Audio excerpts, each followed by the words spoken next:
It's just you and me now.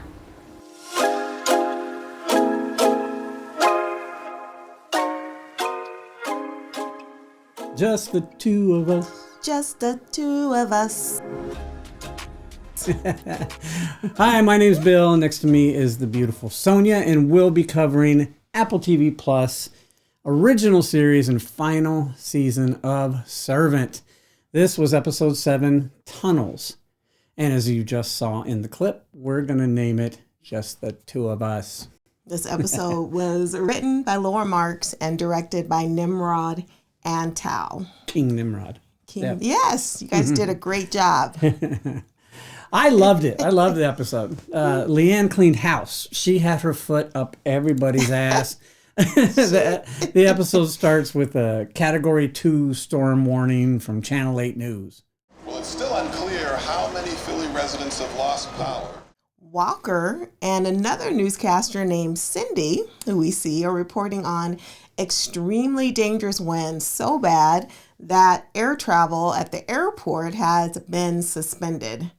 When I think of a storm that is Category 2, I'm thinking it's a hurricane. I don't know. I've never lived anywhere with hurricanes, so I don't know. But it sounded like it, right? The winds on a Category 2 hurricane, though, are between 96 to 110 miles per hour. Mm-hmm. And that Cindy person stated it was quite gusty. Walker was asking if they should be worried, too, about the floods. It's already quite gusty. Should we be worried about flooding? He says, oh, wow, you've heard that expression, like rats climbing the mast? Oh, wow. You've heard that expression, like rats climbing the mast, maybe? I've never heard that expression. Me neither. I've heard of the saying, like rats fleeing a sinking ship. Yeah, I've heard that. So it's interesting that Leanne is sitting there staring at the screen watching this. She seems completely unbothered. One might even say she seems pleased as she watches the news anchor get scared by all the rats coming out of the sewer. Yeah, well, I think it's appropriate. I mean, my feeling about the rats are that it's kind of like showing how Sean and Julian are leaving the house, deserting, like, you know, rats in the sinking ship, and the park people. Okay. You know? Mm-hmm. Rats have been said to refers to sense, you know, like an impending disaster. So if rats are seen leaving, it's a good idea that you follow. Kind of like if you ever see a person just start running, you run too, right? Yes. That would make sense why Snake and the other homeless crew are leaving, for cover and shelter from the park. Leanne looked annoyed with Snake anyway. Like, she doesn't need them anymore. They're not protecting her anyway. But that was such a cool shot. That one where the camera pulled back. Yes. You could see the whole scene. It was where it was moving away from Leanne. You're right though. The last time that her posse, really protected Leanne was in season 3, the tiger episode, when they cut that guy's throat. Before she got her powers under control, really, right? Yeah. Right. Well, I was looking closely at the puddle that Leanne stepped in the attic, that was dripping from the window, right? Mm-hmm. More bad CGI. I mean, it looked terrible. And the drip that was coming from the window was so slow, it wouldn't have made that big old puddle, too. So that was another, I'm just annoyed with that. Mm-hmm. Anyway. Tonight's storm coincides with a lunar eclipse, so it really is black as night out there. Lunar eclipses happen when the Earth positions itself between the sun and the moon. Okay, casting a shadow across the lunar surface. They're also called the blood moon or the red moon in the Bible. It refers to it as an apocalypse. Oh, like a sign of the coming, harbinger of doom. It reminds me of, because in the Lord of the Rings universe, Legolas the elf says when he sees the red moon, blood has been spilt this night. Blood has been spilled. It's very nerd. But the question remains, is it Mother Nature or is it Leanne causing these occurrences? According to Leanne, it's her. Yeah, it's not Mother Nature. It's so. Yeah. Well, we find out here that Julian's been reading up on psychiatric disorders. looking up stuff medically, scientifically, instead of going on faith, and he gets busted by Leanne. Psychiatric disorders. You afraid you're losing your mind? Yeah. Leanne's like, are you going crazy? Yeah, Leanne. Julian's going crazy. I'm going crazy. Bill's going crazy. The audience is going crazy. We're all losing our minds over this show. Hang on. 1, 2, 3. 3 seconds. Now, this whole thing, we all learn, all our Gen Xers anyways, we learned this, 1,000, 2,000 between the thunder and the lightning from Poltergeist. You remember? I don't know if it's true or not, but that's where we all learned it seems. Mm-hmm. Cut to the scene where Dorothy's in bed watching the news about the storm. She gives a big sigh as Sean wheels the crib with Jericho into the room. The storm coming up from the south. See the warm front. Shut that off. As it continues to activate. Oh, shit. He woke up. Sometimes if you don't make eye contact, he'll go back to sleep. And Mother of the Year award goes to... that was a shitty thing to say. It makes you wonder, like, how many times Dorothy has ignored Jericho by not making eye contact with him. Yeah. That's what it seemed like. Right. And hold up, wait a minute. When did Dorothy start walking? I knew she was getting stronger, but I didn't realize she was walking. We see her walking into the baby's room to close the window. And we find Leanne sitting on the floor meditating. I was thinking Leanne was meditating, trying to fight the storm, maybe, impose her will. We did get this exchange dialogue between Dorothy and Leanne, though. Yeah. I've never met anyone like you. Sometimes you remind me of myself.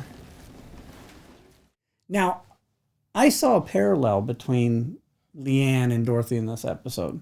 Okay. Like what? Yeah, well, they're both not relying upon their helpers, right?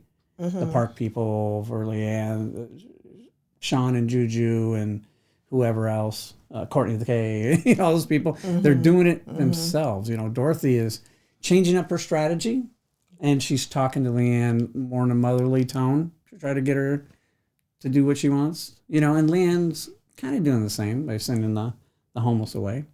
That's a good point. They're both working independently. Yeah, independent women. I think Leanne liked it when Dorothy said that Leanne reminded her of herself. Yeah, she kind of had like a childlike happy reaction. She did. Yeah. And I know she was happy to hear that Dorothy was open to talking to her some more. But what was up with that scene with Dorothy taking a shower? I don't know. I thought it was supposed to mean something with them two, both in the water like that. Yeah, it was just mimicking the rain. I'm not sure. They focused in on the scar in her back. And at first I thought the scar may have been in the shape of the dagger. But I think I was just looking too much in. Tinfoil hat. Yeah, I think so. Well, after Dorothy falls asleep, or so they think, Julian and Sean are concocting a plan to lure Leanne down to the basement with the goal to get her down to the tunnels and to Uncle Jorge. He said we just have to get her in there. And he's just gonna talk to her, right? Take her somewhere and deprogram her. I noticed it was 2 a.m. again, so that time keeps coming up. I didn't notice that. Yeah. Sean says, "Oh, you want me to take her down here at 2 a.m.? She's gonna think something's up." They decided it would be best if Julian does it because Sean says, "Ooh, yeah." She did that. Yeah. You can say it's a sex thing. Yeah. And Julian's like, "Well, you're more of a father figure," but. So they decide, Julian, you're going to do it. Julian goes downstairs. He finds Leanne laughing and yelling at the storm, looking through the skylight in the attic. So yeah, Leanne did come across as batshit crazy in this scene. She did. The way she was yelling, "Is that all you got?" It was like she was really challenging him. Yeah, him. Yeah, and it looked like Julian was scared. Yeah, well, imagine what Julian must have been thinking, though, right? I mean, he found her. Thinking Sean's right. Yelling up there and telling him that the storm's all about her and that she won. And Wow. Yeah, Julian was like, come downstairs, cray cray. And then he called, well, she wasn't coming. She's like, no. Right. So she knew the jig was up. She's like, no. So Julian calls for Sean. Yeah, and these two punk ass bitches grab Leanne. I just kept thinking, why can't Leanne just put the whammy on them? I know she's strong. She should be able to just whoop their ass, but she didn't. I just think Leanne is like what wants them to just be nice to her and She wants to be obeyed for her and not her because they're scared of her, maybe? Exactly. Oh, okay. Yeah. Okay. Yeah, it looked like they hit her on the head. Yeah, Sean dropped her. Knocked out. And they hit her head on those beautiful wood floors, hardwood floors. But the next scene, we see them rolling Leanne down to the tunnels. And to add insult to injury, they're rolling her down there in Dorothy's wheelchair. Well, Dorothy isn't using it anymore, right? She's walking, so might as well. Yeah. Now, I thought, this is a big-ass tunnel, you guys. How did they not know that this was down there? Right. I think this should qualify as a new room to the house. The real estate going up. I wonder if those tunnels were used for making liquor during Prohibition time, as with, as much wine as the Turners like to drink. It wouldn't surprise me. As it turns out, we see Uncle George was indeed lying about Leanne being an ordinary girl. Mm-hmm. And at this point, he tells the boys they can go now. You two should go now. Yeah, and he's dressed in his white Colonel Sanders suit again. He's back. And Sean didn't care if Leanne got killed. Right? Juju was worried. Why is there a fire? And he's like, don't worry. It doesn't matter. Come on. The attitude of Sean is shocking. He just says, we did it. It's over. She's gone.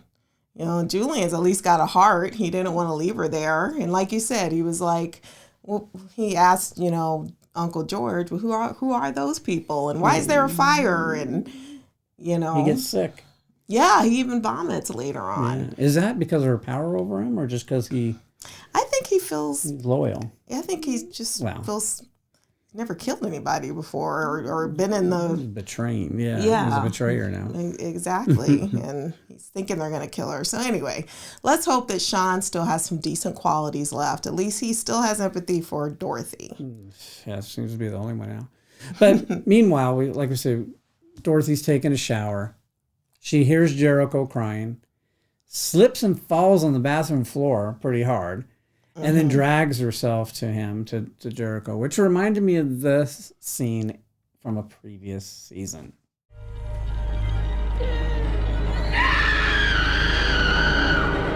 Okay, this got me thinking that Jericho was crying because Leanne was in distress. I kept wondering if we're going to see a doll once Dorothy makes it to the crib. I wanted so badly for the baby to turn Jericho into the doll, devil voice for Jericho, like, you're not my mommy. just something, but didn't happen. I would have loved to see the look on Dorothy's face if that had happened. Yeah, right. Well, back in the basement, Leanne is being held by Uncle George. This line stood out to me. We both know exactly what you are. Does she really know what she is, though? Does she really know? And who is him? We're led to believe that Leanne's a fallen angel. I will never serve him again. Ever. Then you truly have fallen. And, him is God. But this reminds me of that movie, The Prophecy, with Christopher Walken. Talk about it, Gen X movie, right? Think about it. What kind of being would an angel actually be? They'd probably be very violent creatures with no remorse. Think about what they've done in the Bible, right? They're not human. So there's parallels to that. Like in that movie, they didn't have eyes. And they talk here about taking the eyes, In this episode, you really get a sense that Leanne, to me, that Leanne really does know what she is, though. She's slowly learning how to control whatever power she does possess. And here we see Uncle George feeding Leanne's ego. Why should we pretend these frail bits of rope can contain you? Did Uncle George really think that Leanne was going to perform the ritual on herself? That was his plan. I'm going to get Leanne to kill herself. And, and what is a true death? The only true death I've ever heard of was from the series True Blood, that referred to the ultimate destruction of a vampire. Well, true death. Yeah, they're zombies that have been brought back, and the only way to kill them for good is that thing, right? So, right. But why did Uncle George have to go and say this? And best of all, God will forgive you all your sins and your wickedness. Bye-bye, Uncle George. You will always be remembered on our Christmas tree, on our fridge, and on our lapels. Yes. But hey, seriously, I saw that coming. As soon as he handed that to her, he was asking for that. Yeah, let's be real. Leanne doesn't care about the world. She just cares about Dorothy and whatever that world will look like. So, the things we do for love. Sorry for the Game of Thrones reference for those that are still hurting from that. My bad. Uncle George, seriously, though, was one of my favorite characters. Absolutely. Yeah, even though it appears he will be burning like the rest of them, he has left a lasting impression on us. Yeah. Hey, did you guys notice that Leanne did the ritual out of order? I did. Yeah, right? Yeah. Uncle George says, first your eyes, then your limbs. And then she takes this hot dagger. She cuts his limbs first, and then his eyes, then burns them. Was that a continuity error? Like, I couldn't imagine the producer screwing that up. Does that mean Uncle George is going to come back? She didn't give him a true death? I don't think Uncle George is coming back. Yeah, okay. I don't think so. I think this is it. She Aunt Josephine them, right? I think the only way Uncle George, I think, is coming back is if it's a flashback or something. No, okay. But you never know who, stranger things have happened in this show. But if you stop to think about it, Brother Frederick had specific instructions on how to perform the consecration. That's right. Right. So Sean and Julian are sitting in the kitchen, and Julian hears Leanne humming "Hush, Little Baby," right? That lullaby.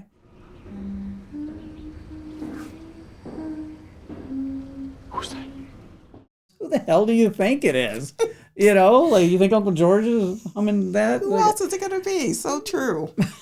So now I think Julian is back on the side thinking Leanne is supernatural. He's on the Leanne supernatural train now. And then Sean is still on the Leanne is in the deranged boat. Yeah, well, whatever. But Sean picks up a cutting knife and is holding it in his right hand. This bothered me too, guys. I don't know if y'all noticed this. Let us know in the comments. He's holding it in his right hand with his left shoulder forward. The window that blew out was on the left side. It doesn't make sense that the gust of wind should have caused him to stab himself. I mean, just basic physics, right? Why would it go in why would it go that way? Are they just making dumb mistakes now? It's at the end, so it doesn't matter. Like, it makes sense if he had it in the left hand and the gust of wind blew it this way, but the other way, totally doesn't make sense. I see what you're saying. No. I don't know if Sean just spazzed out and stabbed himself. Oh, like maybe it wasn't the wind. He just freaked out. Maybe. That would make sense. It would have been more believable if it was in the other hand. Right. But, okay. Right. Fair assessment. Definitely. The next scene was my favorite part. Oh, really?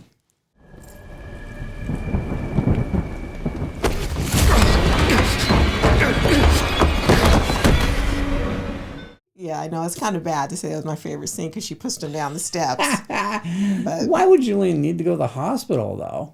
Well, he did get pushed down a flight of stairs, and then the wine rack fell on top of him after he fell into the basement. So he may have gotten hurt. People get hurt falling downstairs. I guess. And another thing too, you should never take a knife out of somebody who's been stabbed.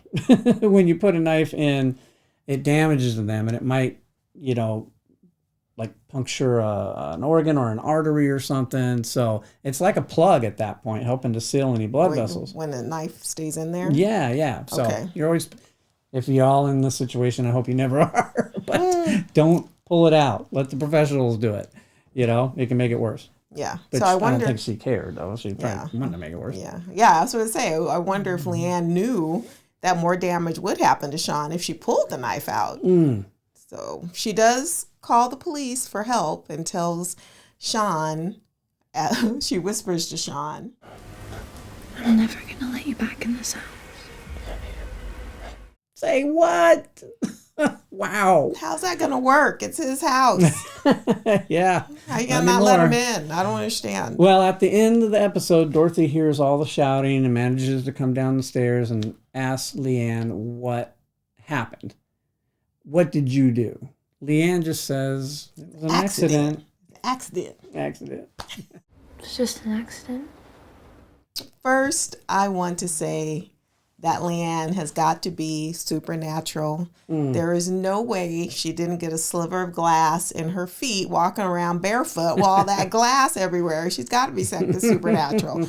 The second thing is, I think this is going to drive Sean to do something even more drastic to save Dorothy. Yeah.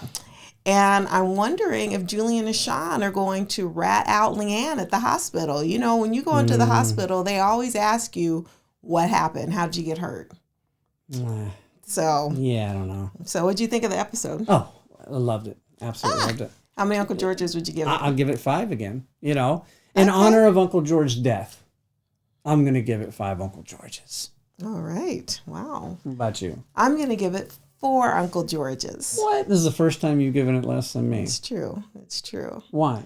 For some of the maybe continuity errors. Oh, yeah. I'm trying to ignore that part. You know, I'm going to give it 4 Uncle Georges. Yeah. So. I'm trying to still, like, think maybe they're doing it on purpose for a reason, and we'll find out later. You know, I'm hoping.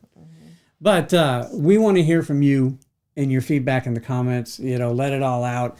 We'll be back next week for episode 9, Awake. So excited. I think M. Night Shyamalan himself is directing this one, or either directing it or he wrote it. I don't know. I know he's involved in it, so it should be good. Yeah. I think this is when we're going to find everything out. Or the bulk of it out. Yep. So see you next week. Bye. Bye.